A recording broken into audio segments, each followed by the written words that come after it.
Hola, muy bienvenidos a un video más de su canal de YouTube de Clínica GM.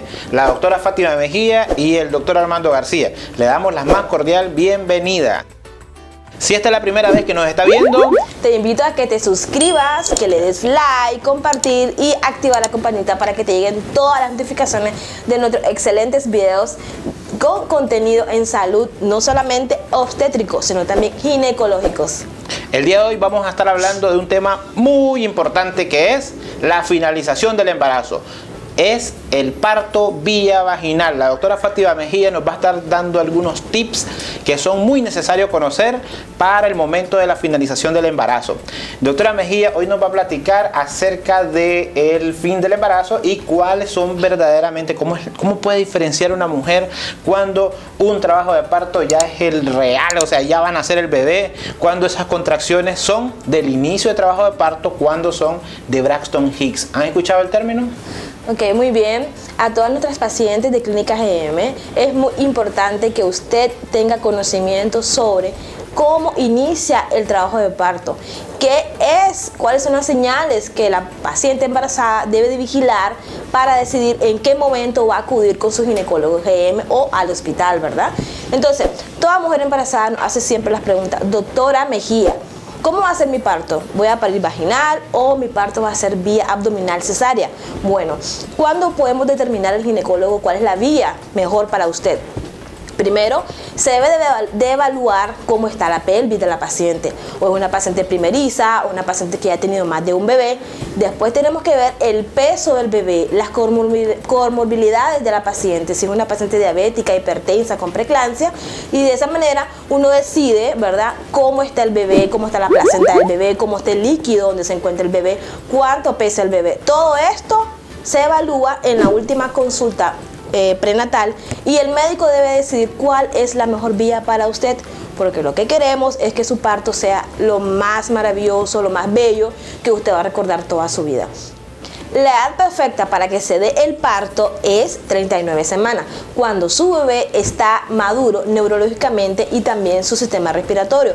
De esta manera garantizamos que el bebé que nace a las 39 semanas va a ser un bebé que va a caminar más rápido, un bebé que va a hablar más rápido, un bebé que va a tener su sistema inmune más protegido y de esa manera no se le va a enfermar mucho. Por eso es importante que su ginecólogo valore bien la fecha de finalización del embarazo. Así es, doctora Mejía, usted tiene mucha razón. Es muy importante porque esto es lo que le vamos a heredar a nuestro bebé, la capacidad intelectual. Recuerden, como lo dijo la doctora, lo vamos a remarcar a las 39 semanas de gestación. Pero vamos a hablar de las contracciones, esas que son reales, y las contracciones que todavía no son reales, las que les denominamos contracciones de Braxton Hicks. Hay otro tipo de contracciones que se dan un poquito antes, que son las de Álvarez, pero vamos a hablar las de Braxton Hicks y las contracciones ya del trabajo de parto. ¿Cuándo tiene que irse la mujer a revisarse o al ingreso hospitalario para que se dé la atención del parto? Muy importante conocer cuáles son las contracciones que van a causar que la mujer desencadene trabajo de parto, porque nuestras pacientes embarazadas siempre tienen esa inquietud: doctora, tengo dolores, pero pueden ser contracciones falsas o contracciones de Braxton Hicks. Estas contracciones son las que se presentan antes de las 37 semanas. Son consideradas contracciones falsas porque la intensidad no son lo suficiente como para que el cuello de la matriz de la mujer se abra o se dilate. Entonces, estas contracciones la mujer embarazada puede tenerlas en el transcurso antes de las 37 semanas, pero ellas no son fuertes, son contracciones más o menos pues de leve a moderado. Todo va a depender del umbral del dolor de cada paciente embarazada. Pero las contracciones que van a causar o desencadenar el trabajo de parto son aquellas que en 10 minutos la mujer puede presentar de 3 a 4 contracciones. Y estas contracciones son de alta intensidad y pueden durar de 40 a hasta 50 segundos. Entonces la paciente va a referir que el dolor es más intenso, es más fuerte, y estas pueden ser hasta 4 en un periodo de 10 minutos. Si mi paciente tiene estas contracciones seguida y seguida, entonces posiblemente estas sí van a desencadenar que el cuellito de la matriz se vaya abriendo poco a poco. ¿Existe diferencia entre la velocidad de dilatación y cómo se va dando el trabajo de parto en una paciente que es primigesta, la que pare por primera vez, y aquella paciente que tiene o ha tenido un parto vaginal? Doctora Mejía, ¿cuál es la velocidad de dilatación que se va dando en una mujer, o cuál es la diferencia más bien? ¿Quién pare más rápido, quién pare más lento, o si paren igual? Las pacientes muchas veces nos preguntan esto. Las mujeres primigestas o primerizas, que son las que están por primera vez presentando, teniendo su parto, ellas por lo general, el cuellito de la matriz lo que hace es borrar las contracciones regulares, que son las que ya les mencionamos, hacen que el cuello borre primero. Entonces, ustedes me dirán, ¿qué es el cuello, doctora? Ok, esta es la matriz del útero y esto que ustedes ven, el orificio cervical interno y el externo. Entonces, este cuello se borra, se acorta. Muchos ginecólogos hablamos de, hay un acortamiento cervical. Entonces, las contracciones regulares en la mujer que está desencadenando el trabajo de parto, primero borra las primerizas. Luego que borra completamente, digamos que borra hasta un 100%, empieza en este momento la dilatación del cuello de la matriz. Entonces, las mujeres primigestas, por lo general, dilatan 1 centímetro por hora, imagínense. O sea, que puede ser que deba tener más de 10 horas, posiblemente, de dolor intenso, hasta que se dé la finalización del parto o la expulsión del bebé, ¿verdad? Y las pacientes que ya han parido más de un bebé o las multigestas, es diferente. Ellas pueden borrar y pueden dilatar a la misma vez. Eso sí, la dilatación es mucho más rápido. Puede ser de 1.5 centímetros cada hora. Entonces, por eso es que las pacientes que ya han parido más de un bebé, es mucho más rápido este mecanismo o este trabajo de parto. Por eso es que las primerizas, pues algunas, ¿verdad?, cuesta un poco que sea del trabajo de parto. Pero siempre pues, es maravilloso, ¿no?, el evento. Muy bien, doctora Mejía. Hemos escuchado en nuestra población algunas expresiones que son muy populares, como por ejemplo el parto seco. ¿Existe realmente el parto seco? ¿O a qué se refiere la población, nuestros antepasados, cuando decimos tuvo un parto seco? A nuestras pacientes que sepan qué es romper la fuente o romper las membranas. O, bueno, el parto seco. Muy bueno que la mujer llegue hasta el final del expulsivo con sus membranas íntegras, porque esto va a evitar que el bebé no se me infecte. Romper las membranas significa de que la mujer puede sacar abundante líquido por sus partes, y es un líquido claro que puede oler a cloro. La mujer, este es un signo de peligro. Ojo, si usted tiene contracciones irregulares y de repente saca líquido, o no tiene contracciones y saca mucho líquido, esto es un signo de peligro. Usted debe buscar inmediatamente la atención por un obstetra para que la revise. Y si es así, usted tiene criterios de ingreso, porque el riesgo de infección es alto para usted como para su bebé. Entonces, el parto seco pues, es simplemente la mujer que llega al final del parto sin haber roto las membranas, doctor. Y con esto pues dejamos ya, fíjense bien, un signo de alarma. Hemos hablado de un signo de alarma que es la ruptura de las membranas antes de que lleguemos hasta el final del trabajo de parto. Es decir, cuando el bebé ya tiene que salir. Y es normal el sangrado en el embarazo. Es normal, por ejemplo, tener 37 semanas y que de repente haya un sangrado mayor que el de la regla, o por lo menos parecido en el día, que sea más abundante. Eso es normal, doctora Mejía. ¿O hasta dónde debo esperar o debe esperar una mujer un sangrado y decir, esto es normal, todavía me tengo que esperar en casa y no debo alarmarme? ¿O qué sangrado debe alarmar a una mujer llegando al final del embarazo y se presenta pues un manchado, un sangrado? Esto es muy peligroso porque el sangrado activo en una mujer embarazada en su tercer trimestre es muy peligroso, porque pudiese ser que la placenta se desprendió, y si es así, esto es una emergencia inminente. Tiene que buscar inmediatamente un hospital. Y si la paciente es placenta previa y no se dio cuenta, también va a ser un sangrado totalmente rojo, rutilante, abundante, y hasta pueden haber cambios hemodinámicos, cambios de su presión, de frecuencia cardíaca, se puede desmayar. Eso también es un signo de peligro. La mujer que está en inicio de trabajo de parto o con las contracciones irregulares puede presentar un manchadito, un moco con sangre, que son las primeras señales de que el cuello se está borrando y está dilatando. Entonces usted puede tener ese manchadito y es algo pues totalmente fisiológico. Pero si usted sangra, no lo dude que tiene que buscar un hospital de inmediato.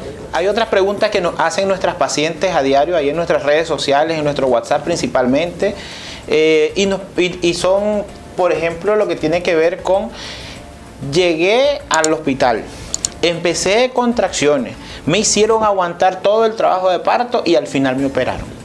¿Podemos nosotros predecir cuál paciente no va a poder desencadenar o adecuadamente o finalizar su trabajo de parto, llevarlo hasta el final, y cuál paciente definitivamente ni siquiera le deberíamos de dar la oportunidad de avanzar en un trabajo de parto e indicar la cesárea? ¿Podemos hacer esa diferencia, doctora Mejía?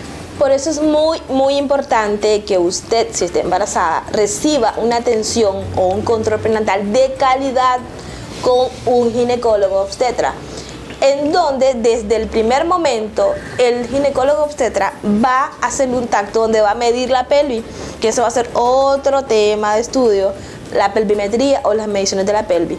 ¿Qué mujer es apta para parir vaginal y qué mujer no es apta para parir vaginal? Y no solamente los diámetros de la pelvis, también hay que ver el peso del bebé.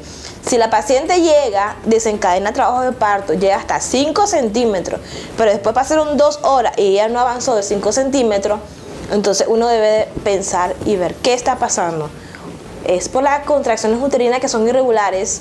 ¿O es porque el peso del bebé es más grande y pues obviamente el útero es muy inteligente, no van a nacer vía vaginal? Entonces, todo esto, doctor García, es importante uno tener, prácticamente como decimos los obstetras, oler el peligro, sentir que, y claro, con la inteligencia y con los conocimientos que tenemos, evaluar muy bien a nuestra paciente y darle la mejor opción. Esa es la importancia de tener controles prenatales de calidad. Así es, un médico de cabecera, decimos comúnmente, o un médico de base que esté a cargo de su trabajo de parto, en la vigilancia estricta del trabajo de parto. Es el momento, pienso yo, doctora Mejía, el momento más crítico en la vida de un ser humano, es el momento del trabajo de parto. Y por ende, pues amerita toda nuestra atención e ir identificando cuáles son los signos de peligro y actuar en consecuencia de esto. Esto evitaría asfixias neonatales, comorbilidades para toda la vida de un bebé y con la madre. Y por último, doctora Mejía, ya para ir cerrando, porque sé que hay mucho que hablar, igual nuestra audiencia puede dejarnos comentarios aquí, nosotros vamos a contestarles en nuestras redes sociales, a través de los correos, el WhatsApp, ¿verdad? Exacto. Pero para ir cerrando ya, porque nos apremia el tiempo, hablemos de qué paciente existe la indicación absoluta de realizarle una episiotomía y a qué paciente no se le hace. Normalmente en nuestra población le llamamos el corte, decimos, ¿verdad? O unión también se le llama. Pero la palabra es episiotomía, que es un corte que se hace a nivel perineal y tiene pues sus propias indicaciones. La doctora Mejía nos va a ayudar con esa respuesta. Y dicho sea de paso, este va a ser otro tema que vamos a abordar, y es la violencia obstétrica. Tenemos que instruirnos también acerca de violencia obstétrica, pero ahorita vamos a hablar solo de la episiotomía. Tenemos que tener en cuenta de que no se debe realizar episiotomía a todas las pacientes. Es más, entre menos la realicemos es mejor para nuestro paciente. Pero ¿en qué momento yo la voy a realizar? Bueno, en aquella paciente que tiene un perine no elástico, o que el bebé pues es un poquito grandecito, ¿verdad? Y que pues la vagina, antes de que se me desgarre, es mejor hacer una episiotomía. Pero recuerden, no se debe hacer episiotomía al 100% de las mujeres primerizas, jamás. Y a las mujeres que han pues presentado un parto, ya por lo general no se necesita hacer una episiotomía, ¿verdad? Entonces, y además este procedimiento se debe de realizar previa analgesia y previo consentimiento de usted, siempre respetando sus derechos. Nosotros somos 2 ginecólogos obstetras que respetamos sus derechos, y que el parto humanizado es lo que siempre tratamos y realizamos en usted, porque sabemos que este momento es muy importante, un momento que usted jamás va a olvidar. Y también, doctor García, el parto vaginal en cualquier momento puede terminar en cesárea, porque si el bebé empieza a sufrir, eso va a depender de la vigilancia. Usted necesita un ginecólogo obstetra a la par suya en este momento de trabajo de parto, doctor, porque en cualquier momento puede haber alguna variabilidad de su frecuencia cardíaca del bebé y tenemos que hacerle una cesárea de urgencia. Doctora Mejía, estamos llegando ya al final de nuestro video. ¿Algún mensaje final, algo que se nos haya escapado en este momento que usted le quiera decir a todas sus pacientes embarazadas? Sabemos que hay muchas pacientes embarazadas las que vienen a controles prenatales acá con usted. Bueno, existen muchos consejos que nosotros le podemos brindar a ustedes. Recuerden que este momento es el momento más importante de su vida. Y no solamente de su vida, también la vida de su bebé. Entonces usted debe llegar bien alimentada, bien hidratada. Debe llevar su galón de agua, su juguito. Eso es mentira de que no comas porque te puedes hacer. No, mi niña. Tiene que ir bien comida y bien hidratada para que el parto sea exitoso. Usted necesita energías. Parir es un gasto energético muy alto. Entonces la mujer embarazada debe de ir con suficiente energía. Y otra cosa importante, usted debe de ir bien concentrada, debe de estar segura de lo que va a suceder. Debe de tener conocimientos que su médico obstetra que la vio los 9 meses atrás tiene que haberle dicho cómo usted va a respirar, en qué momento usted va a respirar, cuándo usted va a hacer los pujos para que el bebé pueda nacer sin ninguna complicación. Todo esto es importante. Confiar en su obstetra que está a la par suya, porque ese obstetra está totalmente preparado para ayudarle a traer a su bebé al mundo. Así es, le damos pues muchas gracias, doctora Mejía, muchas gracias a toda nuestra audiencia por haber llegado hasta el final de nuestro video. Les invitamos a estar pendientes de su canal de YouTube de Clínica GM, donde estamos trayendo todos los domingos interesantes videos con contenido en salud. Se despide de ustedes la doctora Fátima Mejía, el doctor Armando García.